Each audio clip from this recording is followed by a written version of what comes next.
Assalamualaikum warahmatullahi wabarakatuh. Perkenalkan, nama saya Purwanti.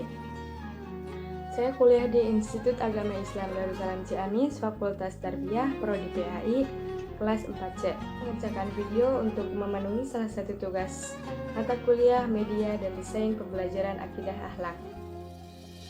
Pembahasan yang pertama adalah pengertian takziah diperuntukkan untuk kelas 11 semester genap. Takziah sendiri secara bahasa berasal dari masdar azza yu'azzi, yang artinya menghibur atau menyabarkan keluarga yang telah ditinggal oleh seseorang anggotanya. Tujuan takziah adalah untuk menghibur keluarga yang ditinggal oleh seseorang supaya tidak meratapi kesedihannya. Firman Allah dalam surat Al-Baqarah ayat 156-157. A'udzubillahi minasyaitonirrajim. Bismillahirrahmanirrahim. Alladzina idza asabathum musibatun qalu inna lillahi wa inna ilaihi raji'un. Ulaika 'alaihim shalawatum mir rabbihim wa rahmah wa ulaika humul muhtadun. Perintah takziah menurut Imam Hambali, Imam Nawawi, dan Imam Syufwan Asy-Syauri adalah sebelum jenazah dikuburkan dan setelah 3 hari mayat dikuburkan. Tetapi menurut Imam Syafi'i, yang lebih baik itu takziah itu dilakukan sebelum mayat dikuburkan. Tinggi yang dimiliki orang bertakziah adalah orang yang melakukan takziah atas musibah yang menimpa saudaranya, kecuali Allah akan menaikkan untuknya permata kemuliaan pada hari kiamat. Hadis riwayat Ibnu Majah. Adab takziah. Yang pertama, menghibur yang kena musibah. Yang kedua, bersikap sopan dan berbicara dengan santun.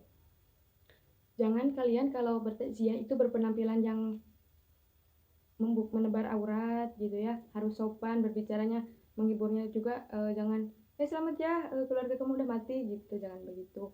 Jadi kita itu berbicara harus lemah lembut. Seperti contohnya gini, yang tabah ya Bu gitu. Nah, takziah dilakukan kepada siapa saja yang kena musibah. Mentang-mentang tetangga kita yang jauh kaya, kita datangi untuk bertakziah kepada keluarga yang kaya tersebut. Sedangkan tetangga kita yang dekat, dua langkah dari rumah, itu kan tetangganya miskin. Kita tidak bertakziah dikarenakan miskin, itu tidak boleh.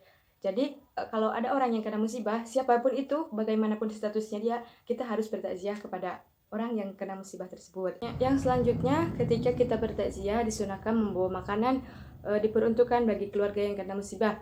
Misalkan kalau di kampung saya itu kalau ada orang yang meninggal, membawa beras atau membawa mie atau membawa telur untuk dikasihkan kepada orang yang kena musibah. Dengan sering melakukan takziah, kita itu akan sering bermuhasabah diri bahwa kita juga akan mengalami kematian.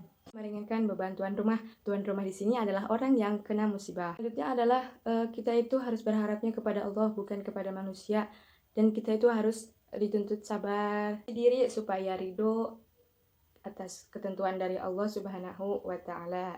Mendoakan agar musibah tersebut diganti dengan sesuatu yang lebih baik. Orangnya dari perbuatan nihayah atau merobek-robek pakaian, meratapi kesedihan, dan mendoakan mayit dengan kebaikan. Selanjutnya adab takziah. Yang pertama, menghibur yang kena musibah. Yang kedua adalah bersikap sopan dan santun, berbicara dengan yang baik. Jadi ketika kita akan mendatangi orang yang kena musibah atau takziah, kita itu harus berbicara atau menghibur keluarga yang ditinggal itu, yang sabar ya Bu, jangan yang sabar ya, keluarga kamu udah meninggal, jangan seperti itu. Dan terus kita itu harus menjaga etika dalam berpakaian juga, jangan yang seksi-seksi atau yang sopan lah intinya gitu, jangan menggunakan baju yang gompang ramping gitu ya, minimal menutup aurat seperti itu. Wow. Yang selanjutnya adalah mengikuti penyelenggaraan jenazah.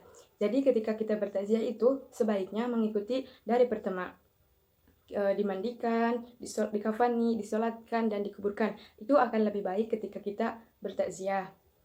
Orangnya dari perbuatan nihayah atau merobek-robek pakaian, meratapi kesedihan, dan mendoakan mayit dengan kebaikan.